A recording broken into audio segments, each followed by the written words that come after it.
mari kita sama-sama bersyukur kehadirat Allah, karena atas nikmatnya lah kita dapat berkumpul di salah satu taman surga yang Rasulullah SAW telah sebutkan di dalam hadisnya, an Anas bin Malik radhiyallahu an, anna Rasulullah sallallahu alaihi wasallam qala, idza marartum bi riyadil jannah farta'u qalu wa ma riyadul jannah qala hilaqul dhikra, yang artinya dari Anas bin Malik radhiyallahu an bahwa Rasulullah SAW telah bersabda, jika kalian melewati taman-taman surga, maka singgahlah dengan senang. Di sini ada perintah farta'u, bersinggahlah. Lalu para sahabat bertanya, wa ma riyadul jannah, apa itu taman-taman surga ya Rasulullah SAW? Lalu yaitu dalam mengingat ketakwaan kepada Allah. Nabi Muhammad sallallahu alaihi wasallam juga bersabda, wa majtama'a qaumun fi baitin min buyutillah yatluna kitaballah wa yatadarasuna bainahum illa nazalat alaihimus sakinah wa ghasyiyatuhumur rahmah wa haffathumul malaikah wa dzakarahumullahu fi man 'indah. Dan tidaklah sekelompok orang berkumpul di dalam satu rumah di antara rumah-rumah Allah, lalu mereka membaca kitab Allah dan saling belajar di antara mereka, kecuali ini manfaat dari kita bermajelis ilmu. Yang pertama, ketenangan akan turun kepada mereka. Yang kedua, rahmat meliputi mereka. Yang ketiga, malaikat-malaikat mengelilingi mereka, dan Allah menyebut-nyebut mereka di kalangan para malaikat di hadapannya. Hadis riwayat Muslim. Ma'asyiral muslimin rahimani wa rahimakumullah. Allah Azza wa Jalla telah mengingatkan kita dalam firman-Nya di surat Ar-Rum ayat 7. Allah Ta'ala berfirman, ya'lamun zahiran minal hayatid dunya wa hum 'anil akhirati hum ghafilun. Mereka hanya mengetahui yang lahir saja dari kehidupan dunia ini, namun mereka tentang kehidupan akhirat adalah termasuk yang lalai. Maksudnya, sebagian besar dari kita manusia tidaklah mempunyai ilmu tentang ilmu agama. Mereka hanya mempunyai ilmu terkait ilmu tentang duniawi. Mereka sangat pandai dalam berbagai bidang di duniawi ini, namun dalam masalah agama mereka lalai, dan apa yang bisa memberikan manfaat bagi mereka, mereka pun tidak tahu sebenarnya. Jadi oleh karena itu, marilah kita bersama-sama mengkaji sedikit demi sedikit ilmu agama kita yang insya Allah akan bermanfaat bagi kehidupan dunia maupun akhirat kelak. Dimulai dari hal yang fundamental, yang sangat dasar, sama halnya dengan berbagai bidang ilmu duniawi. Ilmu agama pun harus dimulai dari hal-hal yang mendasar, yang merupakan landasan pokok dari syariat Islam.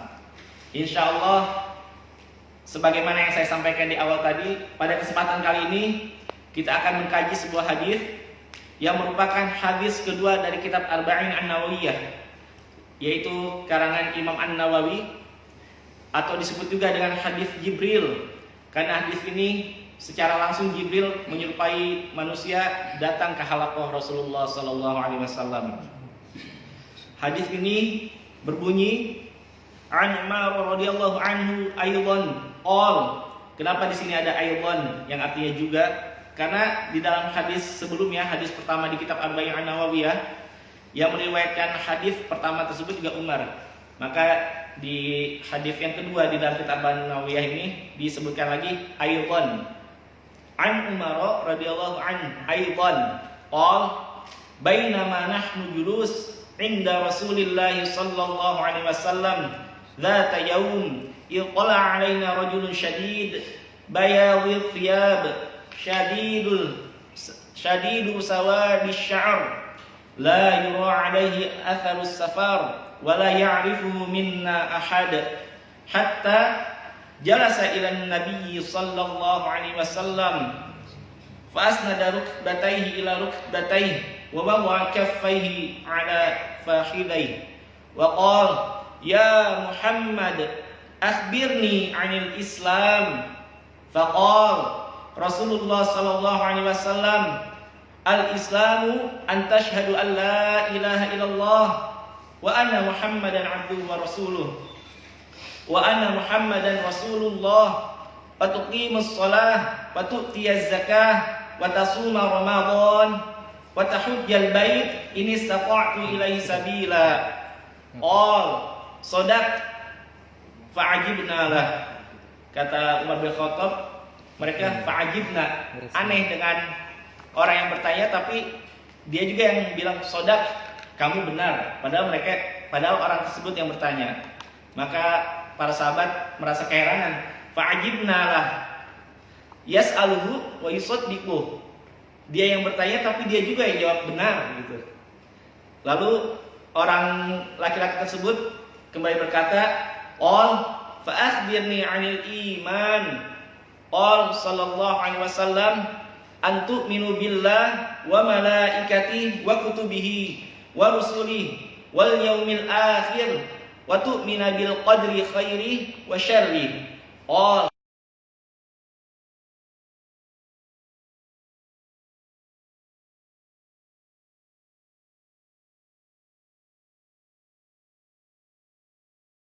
ihsan. All Rasulullah SAW berkata, anta budallaha ka'annaka tarahu fa ilam takun tarah fa innahu yaraka. All fa akhbirni 'anis sa'ah. All mal mas'ul 'anha bi'a'lami minas sa'il. All fa akhbirni 'an amaratiha. All antalidul amatu rabbataha wa antaral hufah al-'urah al-'alah ri'asha yatawaluna fi al-bunyan thumma intalaq falabithtu maliyya thumma qala ya Umar adadri man sa'il. Qultu Allah wa rasuluhu a'lam.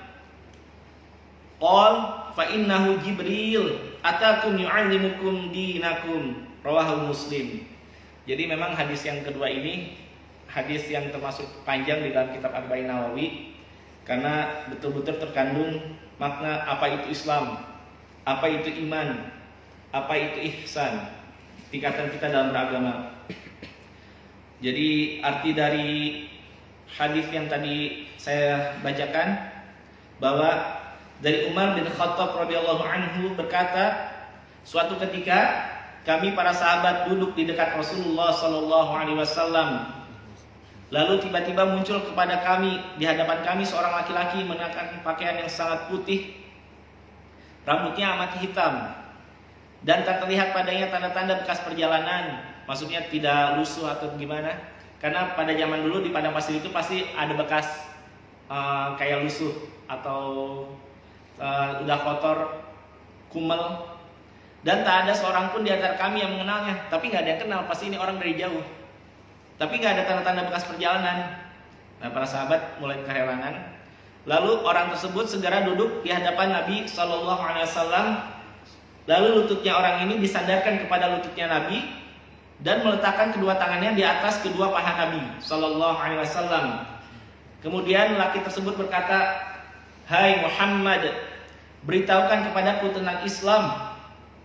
Rasulullah SAW menjawab, Islam adalah engkau bersaksi bahwa tidak ada yang berhak diibadahi dengan benar melainkan hanya Allah semata, dan sesungguhnya Muhammad adalah Rasulullah, menegakkan sholat, menunaikan zakat, berpuasa di bulan Ramadan, dan engkau menunaikan haji ke Baitullah jika engkau telah mampu melakukannya.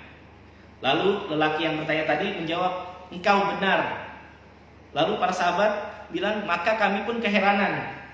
Ia yang bertanya,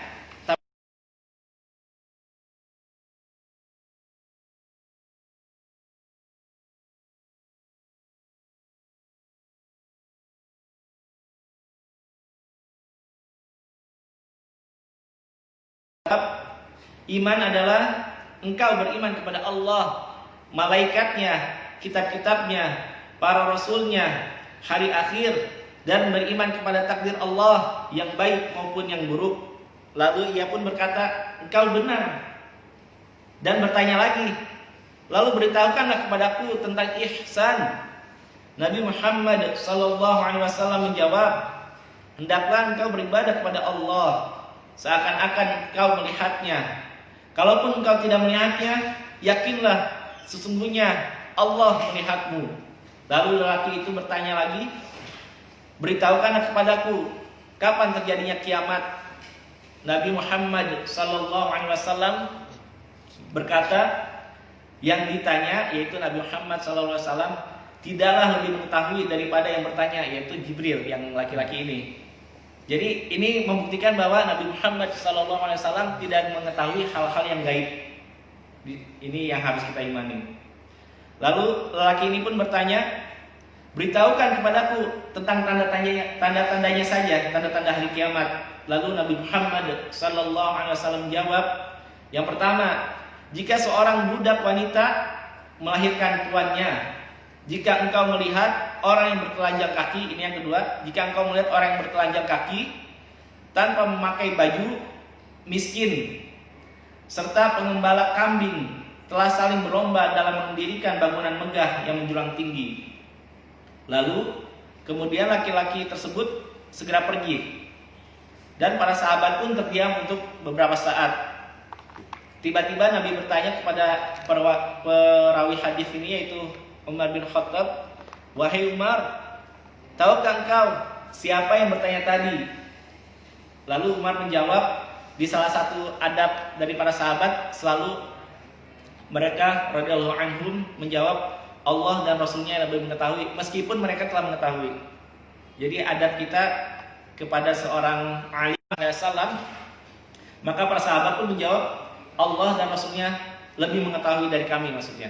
Jadi tidak hanya di redaksi hadis ini, tidak hanya di hadis ini, tetapi di hadis-hadis yang lain pun banyak redaksi Allah wa Rasuluhu a'lam.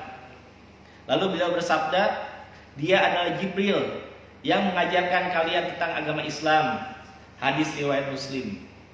Ma'asyiral muslimin, jamaah Masjid Al-Muhajirin rahimani wa rahimakumullah. Demikianlah bunyi hadis tersebut. Hadis yang mulia ini terdapat banyak komentar dari para ulama terdahulu kita. Di antaranya Qadi Iyad yang wafat pada tahun 544 Hijriah. Beliau berkata rahimahullah, hadis ini mencakup penjelasan semua amal ibadah yang zahir maupun yang batin. Di antaranya ikatan iman, perbuatan anggota badan, keikhlasan, menjaga diri dari perusak-perusak amal, bahkan ilmu-ilmu syariat, semuanya kembali kepada hadis ini dan yang lain merupakan pecahannya. Lalu ada perkataan dari Imam An-Nawawi yang wafat tahun 676 Hijriah. Beliau rahimahullah berkata, ketahuilah bahwa hadis ini menghimpun berbagai macam ilmu, pengetahuan, adab, dan kelemah lembutan. Bahkan hadis Jibril ini merupakan pokok dari Islam, seperti yang diriwayatkan oleh Qadi Iyad. Lalu ada pendapat dari Imam Al-Qurtubi. Beliau berkata, hadis ini layak disebut sebagai ummu sunnah, yaitu induknya hadis, karena mengandung seluruh ilmu hadis di dalam Fathul Bahri. Lalu ada Ibnu Daqiq Al-Aid. Beliau berkata, hadis ini seakan menjadi induk bagi sunnah, sebagaimana Al-Fatihah dinamakan Ummul Quran karena ia mencakup seluruh nilai-nilai yang ada dalam Al-Quran. Lalu yang terakhir dari Ibnu Rajab, beliau berkata, ini merupakan hadis yang paling agung, mencakup semua penjelasan agama. Karenanya Nabi Muhammad SAW berkata di akhir hadis ini, ia adalah Jibril untuk mengajarkan tentang agama kepada kalian, setelah menjelaskan tadi kedudukan Islam, iman, dan ihsan, dan menjadikan semua itu agama. Ma'asyiral muslimin rahimani wa rahimakumullah. Sebagai pengawal mungkin kita coba bedah, banyak sekali faedah yang kita bisa ambil dari hadis Jibril ini. Untuk lebih mudahnya, mari kita bedah sedikit demi sedikit setiap potongan dari hadis. Kita mulai dari awal hadis. Bainama nahnu julusun 'inda Rasulillah sallallahu alaihi wasallam dzata yaum. Bainama nahnu julus, ketika kami tengah berada di majlis, 'inda Rasulillah sallallahu alaihi wasallam, bersama Rasulullah sallallahu alaihi wasallam, dzata yaum, pada suatu hari, iqala alaina rajulun syadidun bayadhi thiyab. Tiba-tiba di hadapan kami tampak seorang laki-laki yang berpakaian sangat putih, syadidu sawadi sya'r, berambut hitam, la yura alaihi atharus safar, tidak terlihat tanda-tanda bekas perjalanan dari dirinya, wala ya'rifuhu minna ahad, dan tidak ada yang dari kami ini mengenal orang tersebut. Hatta jalasa ilan Nabi sallallahu alaihi wasallam, lalu ia duduk di hadapan Rasulullah sallallahu alaihi wasallam. Fa astada rukbatayhi ila rukbatayhi, lalu ia menyandarkan lututnya kepada lutut Rasulullah sallallahu alaihi wasallam. Wa wada'a kaffayhi ala fakhidayhi, dan meletakkan tangannya di paha Rasulullah sallallahu alaihi wasallam. Kita ambil sedikit dari hadis ini dulu. Lalu apa faedah yang kita dapat petik dari penggalan hadis awal ini? Yang pertama, sebenarnya kalau ada majelis, yang pertama menunjukkan pentingnya kita bermajelis ilmu. Oleh karenanya para ulama menganjurkan untuk kita rutin hadir di majelis ilmu, walaupun hanya sepekan sekali atau sepekan 2 kali.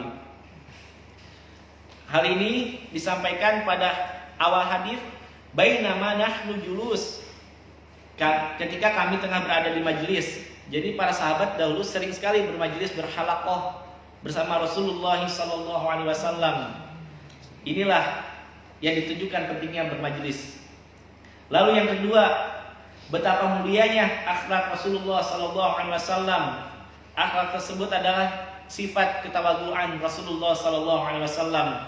Sebagaimana disebutkan di awal hadis, bainama nahnu julus 'inda Rasulillah sallallahu alaihi wasallam dzata yaum. Jadi di sini dikasih tahu kita ketika kami tengah berada di majelis bersama Rasulullah sallallahu alaihi wasallam pada suatu hari. Artinya Rasulullah sallallahu alaihi wasallam tidak segan-segan, tidak gengsi, walaupun beliau seorang rasul, seorang yang berjabatan tinggi, beliau tetap duduk bersama sahabat. Dan ini menunjukkan sifat ketawaduan yang sangat tinggi. Akhlak ini menunjukkan ketawaduan dari Nabi Muhammad sallallahu alaihi wasallam, di mana orang yang tawadu itu sebenarnya sesungguhnya akan semakin mulia. Oleh karena itu, ada baiknya kita meniru sifat tawadu yang Rasulullah SAW telah contohkan. Sebagaimana dalam hadis yang diriwayatkan oleh Abu Hurairah radhiyallahu an, bahwa Rasulullah SAW bersabda, "Ma naqasat shadaqatun min mal, wa ma zadallahu 'abdan bi'afwin ila 'izza, wa ma tawadha'a ahadun lillahi illa rafa'ahu Allah." Ma taqasat shadaqatun min mal, sedekah tidaklah mengurangi harta.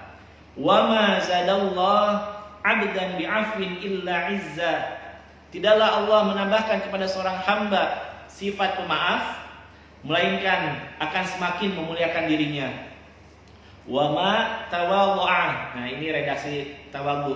Wa ma tawadha'a ahadun lillah illa rafa'ahu Allah, dan tidaklah seseorang memiliki sifat yang tawadhu, yaitu rendah hati, karena Allah, melainkan Allah akan meninggikannya. Hadis riwayat Muslim yang terkandung dalam Sahihain, di dalam Sahih Muslim maksudnya. Lalu poin yang ketiga, faedah yang ketiga yang dapat kita ambil di dalam hadis Jibril di penggalan awal ini adalah, mari kita memperbaiki penampilan dan cara berpakaian kita ketika hendak memasuki masjid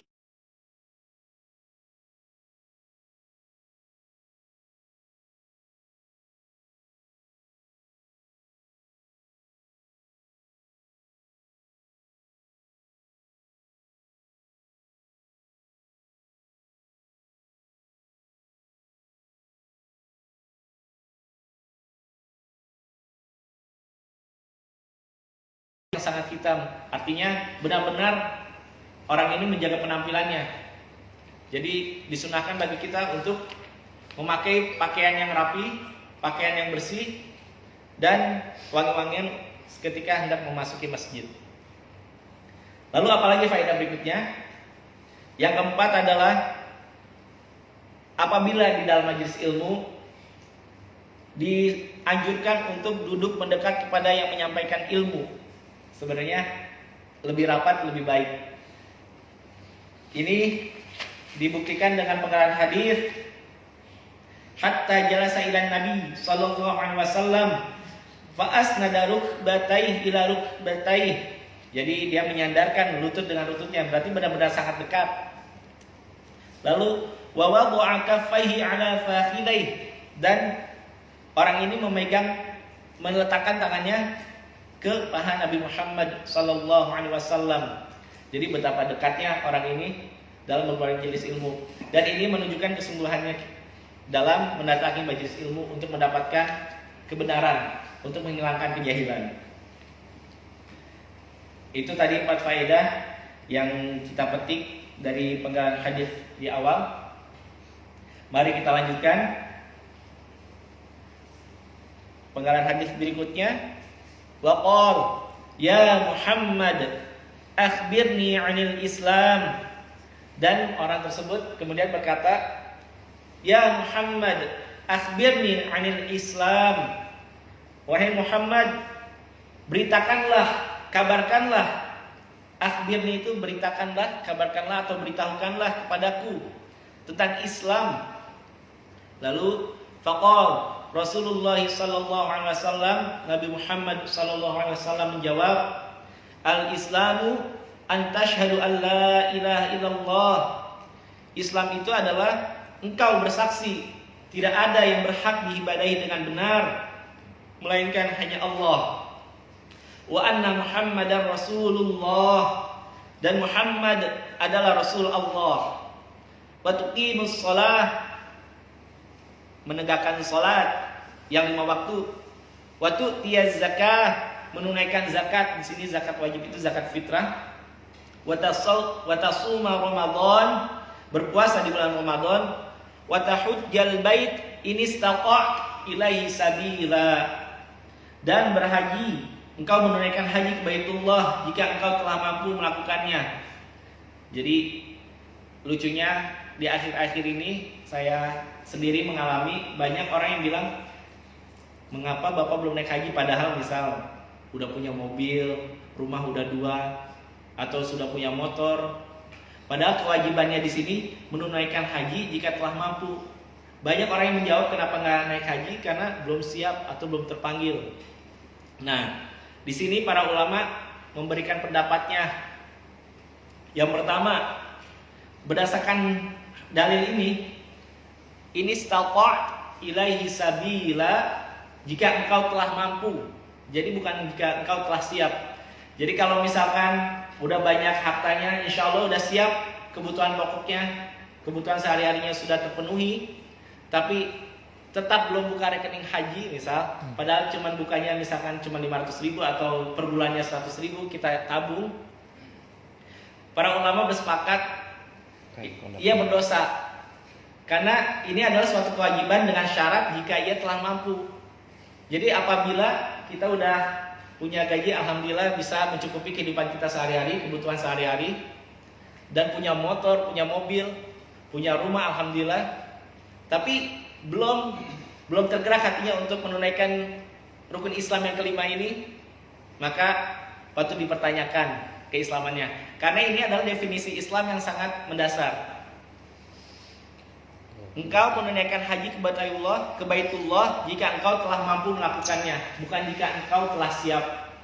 Jadi marilah sedikit demi sedikit kita buka rekening haji kita, mungkin walaupun 100.000 kah 1 bulan atau berapa kita cicil, insya Allah nanti Allah telah meridhoi niat kita untuk menunaikan rukun Islam yang kelima. Wallahu a'lam bishawab. Lalu lelaki itu berkata, "Qal shadaqta." Lelaki itu berkata, "Engkau benar." Fa'ajibna lah. Jadi para sahabat ini terheran-heran dengan orang ini.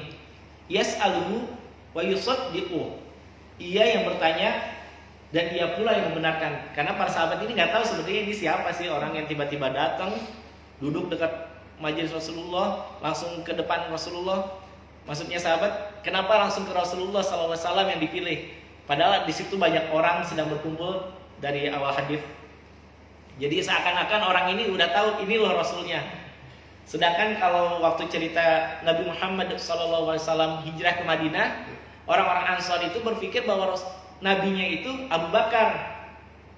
Sampai Abu Bakar mengambil pelepah korma untuk menutupi terik matahari ke Rasulullah SAW. Baru orang Ansar itu sadar bahwa Rasulullah itu ya Muhammad, bukan Abu Bakar yang menutupinya dengan pelepah korma. Nah, tapi kalau yang orang ini malah langsung tahu, oh ini Rasulnya. Padahal sedang berkumpul. Jadi ada keanehan dari para sahabat. Cukup dulu lanjutan hadisnya. Mari kita langsung petik faedah yang dari penggalan hadis tentang Islam yang dilandasi dari 5 hal yang sama-sama kita telah tahu. Tadi apa Pak? Yang pertama, rukun Islam ini sangat dasar kita. Yang pertama, syahadatain ya. Bersaksi bahwa hanya Allah lah yang berhak diibadahi dengan benar, dan bersaksi bahwa Nabi Muhammad Rasulnya Allah. Yang kedua, menunaikan sholat wajib pada waktunya dan memenuhi syarat rukun dan memperhatikan hadap serta hal-hal yang sunnah. Jadi jangan menganggap sepele sunnah. Hal-hal yang sunnah pun harus kita perhatikan. Jangan sampai kita berpikir, ini kan sunnah, jadi kalau dilaksanain ya berpahala, kalau enggak ya nggak apa-apa, nggak berdosa. Jangan gitu. Lebih baik kita berpikirnya ini sunnah. Kalau kita lakukan, kita mendapatkan keuntungan, yaitu pahala. Kalau kita tidak melakukan, kita mendapatkan kerugian. Kenapa? Kita menyia-nyiakan pahala tersebut. Jadi jangan sampai meremehkan suatu sunnah. Yang ketiga, mengeluarkan zakat. Di sini zakat yang wajib adalah zakat fitrah, dan bagi yang telah memiliki harta berkecukupan ada zakat mal. Lalu yang keempat, puasa di bulan Ramadan. Dan yang kelima, yang terakhir, berhaji sekali seumur hidup. Ini yang wajib ya, bagi yang mampu, mempunyai biaya untuk pergi ke tanah suci, dan mampu memenuhi kebutuhan keluarga yang ditinggalkan. Jadi tadi seperti yang tadi saya udah bahas, berhaji itu dihukumi wajib apabila ia telah mampu, bukan apabila ia telah siap. Kita flashback dulu, coba kita murojaah.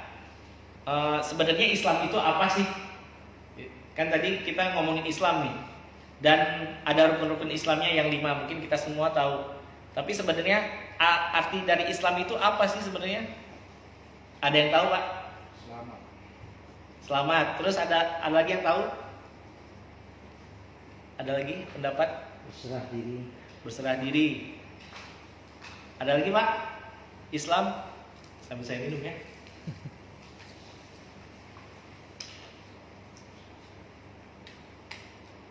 Kita kan dari tadi ngomongin yang hadis, yang potongan hadis ini kan berbicara tentang Islam. Nanti ada yang tentang iman, ada yang tentang ihsan. Jadi kita harus tahu dulu Islam itu definisinya sebenarnya apa sih secara bahasa ataupun secara syariat.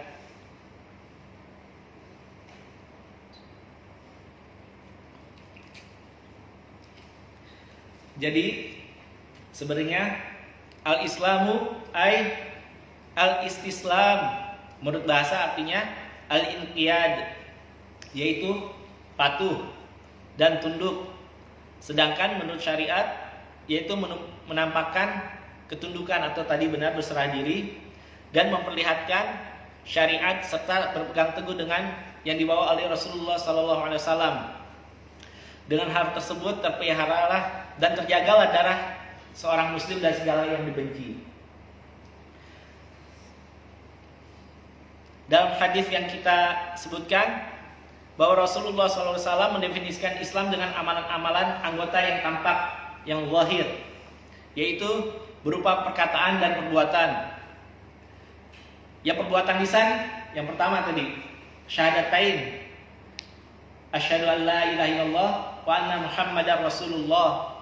Lalu ada perbuatan badan, yaitu ada salat dan ada puasa. Lalu ada amalan pada harta. Nah, amalan pada harta ini ada di rukun Islam, zakat. Lalu ada amalan badan dan harta, yaitu haji. Jadi Islam itu didasari atas 5 yang itu. Jadi arti Islam tadi apa, Pak? Al-istislam. Secara bahasa artinya al-inqiyad, yaitu patuh dan tunduk. Jadi kalau misalnya yang selamat itu artinya salama, ma'as salama. Semoga engkau diikuti dengan keselamatan. Jadi salama itu baru keselamatan. Bisa juga disebut dengan berserah diri, patuh dan tunduk.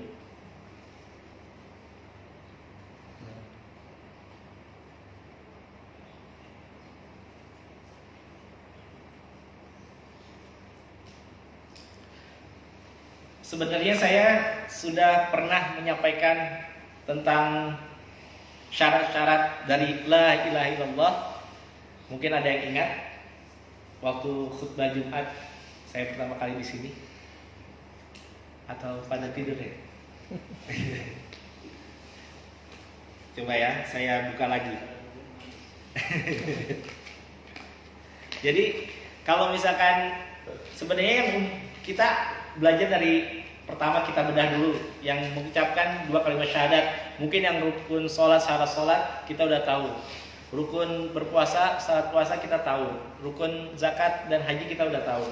Tapi kadang orang melupakan ini yang fundamental sekali.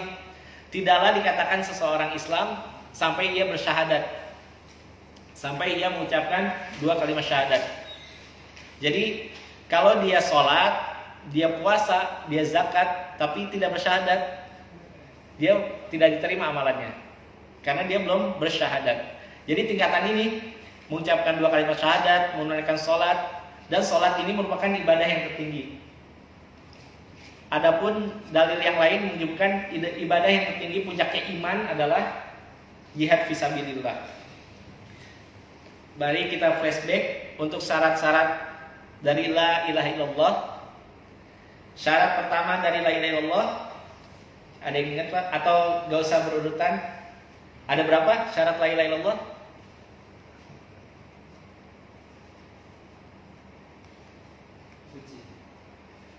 Ada berapa dulu Pak? Kira-kira? Gak boleh dikira-kira sih. Sebenarnya udah saya pernah sampaikan lengkap syarat la ilaha illallah.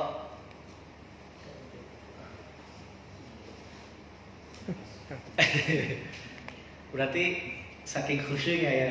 Sama ngantuk. Jadi kita hafal bersama-sama ya Pak ya. Syarat pertama dari la ilaha illallah adalah al-ilmu, mengilmui makna la ilaha illallah. Karena Allah Ta'ala berfirman, fa'lam.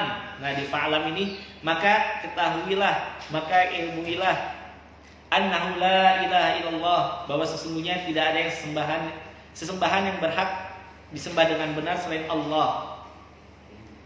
Lalu Allah juga berfirman, illa man syahida bil haqq wa hum ya'lamun. Akan tetapi orang yang mengakui dengan benar la ilaha illallah dan mereka yang meyakininya. Jadi ya'lamun di sini diartikan meyakininya atau mengilmuinya. Jadi yang pertama tadi apa? Al-ilmu. Kita harus mengilmui apa itu la ilaha illallah. Di dalam kitab Sahihain, dari Utsman, Rasulullah SAW telah bersabda, man mata wa huwa ya'lamu annahu la ilaha illallah dakhala jannah. Di sini barang siapa man mata wa huwa ya'lam, barang siapa yang mati dan ia mengilmui dan ia mengetahui, meyakini, ya'lam annahu la ilaha illallah, sesungguhnya hanya Allah lah yang berhak diibadahi dengan benar, dakhala jannah. Maka ini benar-benar harus kita renungkan sampai sejauh mana kita mengilmui makna la ilaha illallah. Ma'asyiral muslimin, jamaah al-muhajirin rahimani wa rahimakumullah. Adapun syarat yang kedua dari la ilaha illallah ini karena cuma murojaah jadi kita singkat-singkat aja. Yang kedua adalah al-yakin. Al-yakin artinya meyakini kalimat dari la ilaha illallah.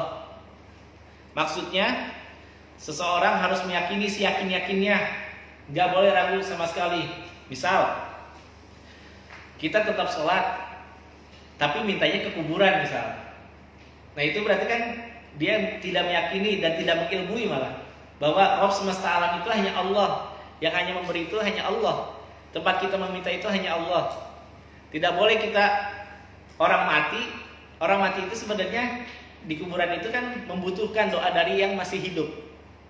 Salah satunya kita memohon ampunan, bukan malah kita meminta kepada orang yang mati.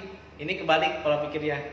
Jadi makanya ini sangat urgensi sekali, sangat benar-benar ditekankan bahwa pentingnya memahami la ilaha illallah. Jadi yang kedua adalah al-yakin. Yang pertama apa Pak? Ilmu. Al-ilmu. Yang kedua? Yakin. Hafal ya? Besok lali. Besok tunggu buku. Lalu yang ketiga. Jadi syaratnya ada 7. Mudah-mudahan hafal 7-7-nya. Ngelotok. Yang ketiga al-qabul. Qabul itu artinya menerima. Menerima kalimat tauhid ini. Maksudnya seseorang menerima kalimat tauhid dengan hati dan lisannya tanpa menolaknya sedikit pun. Jadi tadi yang pertama Ilmu. al-ilmu, Yakin. yang kedua Yakin. al-yakin, yang ketiga Qabul. al-qabul. Mulai ingat atau mulai lupa? Ingat. Mulai ingat ya. Mulai tahu. Takutnya malah mulai lupa. Langsung syarat keempat. Al-inqiyad. Al-inqiyad itu patuh, tunduk pada syariat Allah. Tadi yang artinya Islam itu al-Islam, al-istislam, al-inqiyad, patuh atau tunduk. Lalu syarat yang kelima dari kalimat tauhid ini adalah as-sidqu, jujur. Jujur dalam mengucapkannya. Jadi jangan sampai cuma karena takut musuh. Misalkan ada orang kafir yang karena emang takut dibunuh, jadi dia mengucapkan. Sebenarnya ada di dalam hadis yang diriwayatkan oleh sahabat Usamah. Jadi ada seorang orang kafir yang lagi dikejar-kejar oleh sahabat. Ceritanya sahabat Usamah ini sampai seorang kafir itu ketakutan, terjatuhlah, sambil lari dia terjatuh, tersandung. Pas terjatuh itu orang kafir ini bertauhid, menyebutkan syahadat. Nah, Usamah ini tetap membunuhnya. Jadi diceritakan kepada Rasulullah SAW hal tersebut, maka Rasulullah SAW menyalahkan Usamah karena yang bisa kita hukumi adalah secara zahir yang kita kelihatan. Walaupun dia di dalam hatinya munafik atau pura-pura karena ketakutan, tapi secara zahir dia telah bersyahadat. Maka Nabi Muhammad SAW menegur sahabat ini, kenapa masih tetap dibunuh? Padahal secara zahir kita tahu dia telah bersyahadat. Jadi kita sebagai manusia hanya bisa menghukumi yang terlihat dan tidak bisa yang zahir dalam yang di dalam batin, yang di dalam hati. Ini ada selingan, jadi kita coba lagi. Ada 5 tadi udah disebutin. 1 Ilmu. 2 Yakin. 3, Kabul. 4. Jujur. Jujur. Patuh dulu. Nah, ada perbedaan pendapatnya di para ulama. Patuh. Al-India. Al-Inqiyad dulu berarti. Al-India. Yang kelima, Jujur. as-sidqu, jujur. Jadi udah 5. Kurang 2 ya. Ntar kalau ada iklan lagi mudah-mudahan masih ingat ya. Yang keenam, ikhlas dalam beramal.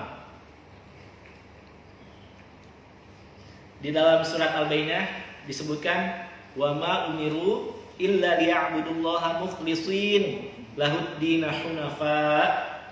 Padahal mereka tidak disuruh kecuali supaya menyembah Allah dengan ikhlas, yaitu memurnikan ketaatannya kepada Allah dan menjalankan agama yang lurus. Jadi syarat yang keenam adalah al-ikhlas, yaitu ikhlas dalam beramal. Yang terakhir, syarat ketujuh dari tauhid yaitu mahabbah, mencintai kalimat la ilaha illallah. Di dalam surat Al-Baqarah ayat 165, Allah Azza wa Jalla telah berfirman, wa minan nasi may yattakhidhu min dunillahi andadan yuhibbunahum wa hibbulillah walladzina amanu asyaddu hubban lillah. Dan di antara manusia ada orang-orang yang menyembah tandingan-tandingan selain Allah. Ini lawannya dari tauhid, kesyirikan. Mereka mencintai sebagaimana mereka mencintai Allah. Alhamdulillah. Adapun orang-orang yang beriman amat sangat besar sekali cintanya kepada Allah. Jadi syarat ketujuh ini benar-benar perlu ditekankan, yaitu mencintai kalimat tauhid tanpa mengurangi sedikit pun.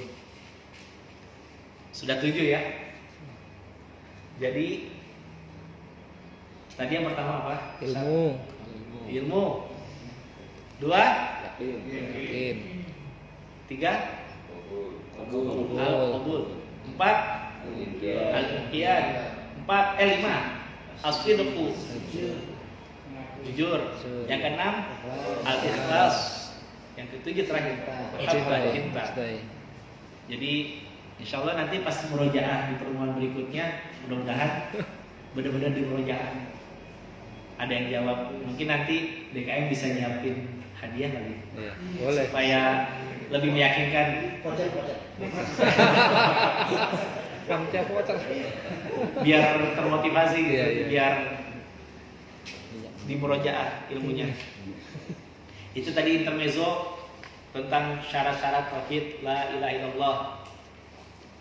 Adapun konsekuensi dari kita bersyahadat bahwa Muhammad Rasulullah, yang pertama, membenarkan segala apa yang Nabi Muhammad SAW kabarkan tanpa ada keraguan sama sekali. Wah, banyak nih yang harus dihafalin. Tadi konsekuensinya tauhid. Sekarang konsekuensinya bersaksi bahwa Nabi Muhammad Rasulullah. Ini baru rukun yang pertama, rukun Islam yang pertama maksudnya, syahadatain. Dan kita sebagai seorang Muslim itu kan orang yang berislam, orang Islam. Kalau kita belum paham ini, maka sebaiknya kita segera membenahi diri kita untuk lebih mengetahui dan mengilmui syahadatain ini. Jadi yang pertama tentang syahadatain itu syarat dan rukunnya tauhid. Yang kedua, konsekuensinya bahwa Nabi Muhammad adalah Rasulullah SAW. Yang pertama, membenarkan segala apa yang Nabi Muhammad SAW bawa tanpa ada keraguan sama sekali. Yang kedua, menjalankan setiap yang Rasulullah SAW perintahkan tanpa menolaknya sama sekali. Yang pertama, membenarkan. Yang kedua, menjalankan perintah. Yang ketiga, meninggalkan setiap yang Rasulullah SAW larang tanpa ada pertentangannya sama sekali. Jadi kalau haram ya haram.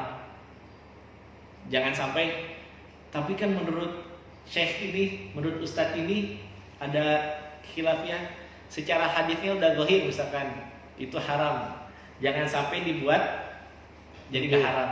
Termasuk yang ketiga ini, meninggalkan apa yang dilarang oleh Rasulullah SAW. Lalu yang keempat,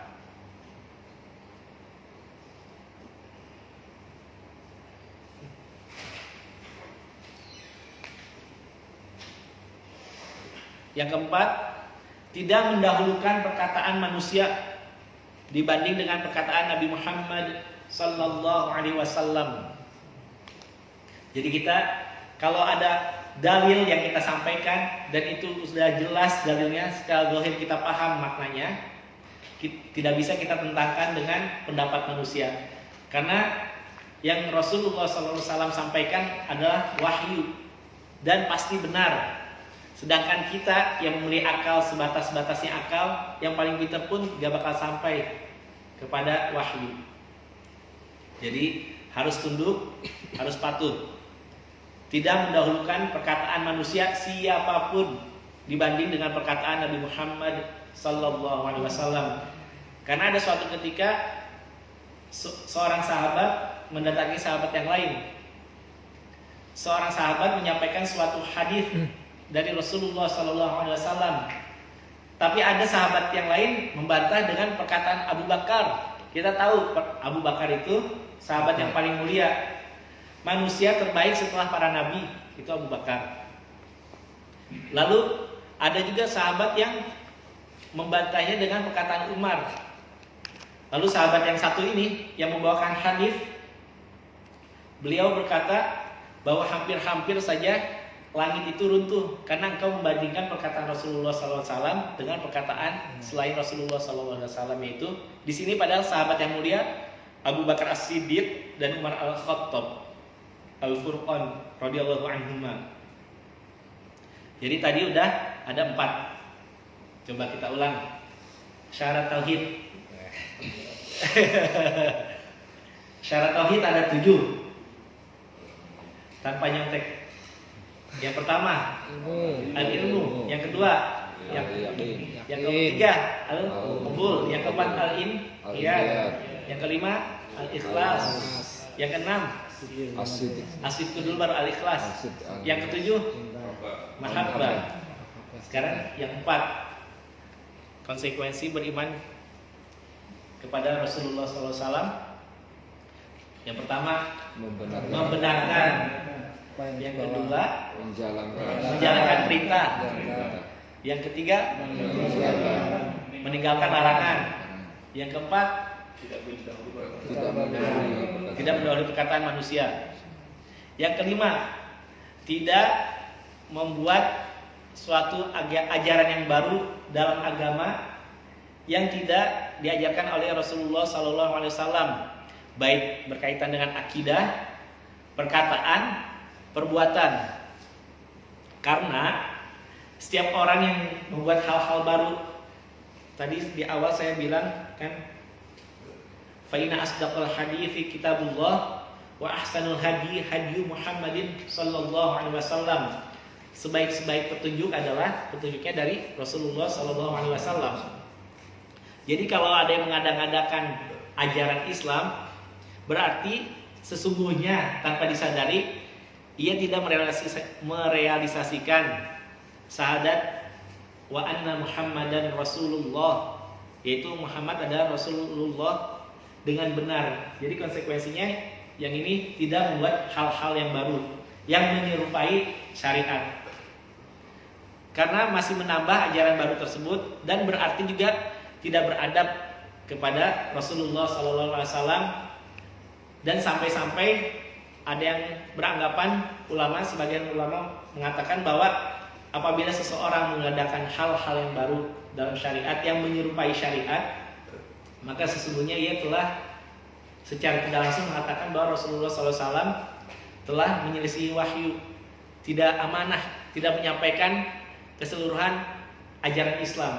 Padahal kan Allah telah berfirman di dalam surat Al-Imran bahwa Islam ini telah sempurna. Jadi tidak ada yang kurang, tidak ada yang lebih. Jadi udah pas, udah sempurna, udah nggak bisa dilebihin. Kalau puncak ya udah di puncak, kalau dilebihin malah turun. Kalau dikurang juga malah turun. Jadi udah pas itu. Jangan dilebihin, jangan dikurangin. Yang sunnah aja banyak yang belum kita lakukan, ngapain kita ngerjain yang baru-baru yang nggak ada syariatnya. Jadi yang kelima apa tadi? Tidak membuat hal-hal yang baru dalam agama. Yang keenam, tidak meyakini bahwa Nabi Muhammad SAW punya kemampuan rububiyah. Artinya kemampuan rububiyah ini menciptakan, memberi rezeki, dan mengabulkan doa. Jadi kalau misalkan untuk yang haji atau yang umroh, jangan diniatkan untuk kita ke makam Rasulullah SAW.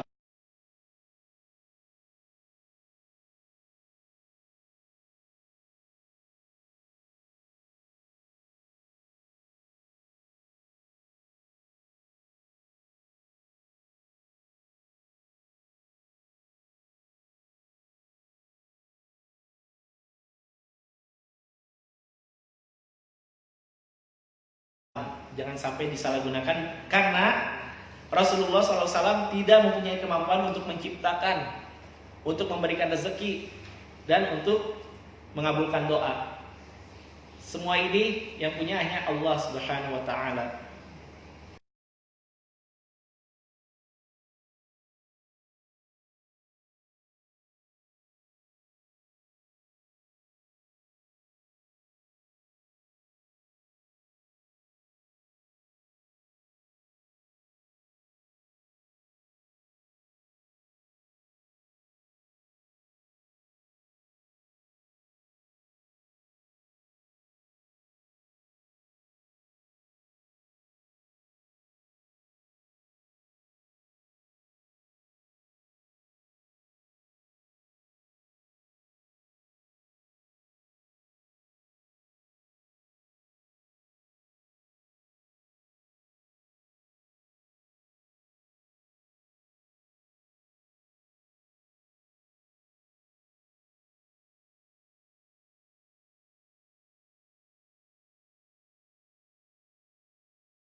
Untuk suatu amalan yang sebenarnya benar-benar tidak disyariatkan.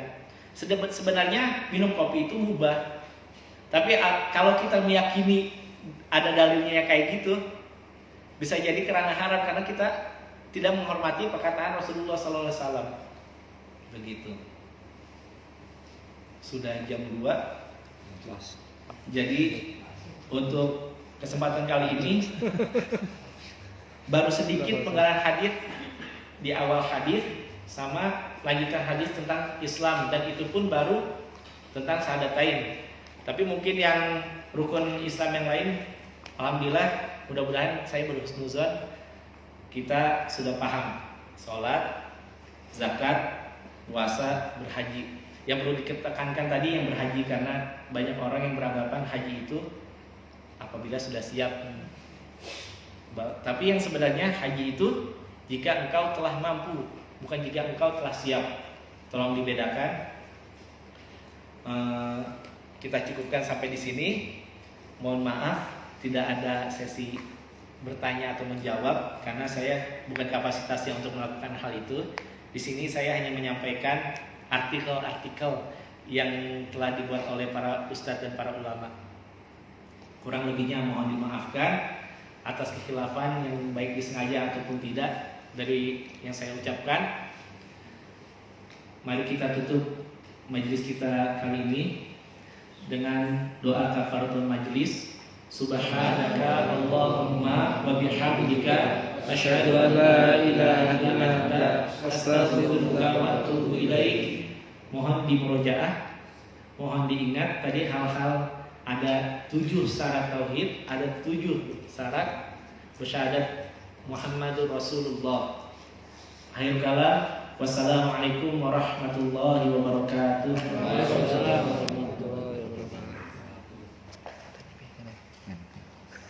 Untuk yang mau dicek bacaan Qurannya bisa ikut nanti habis ini.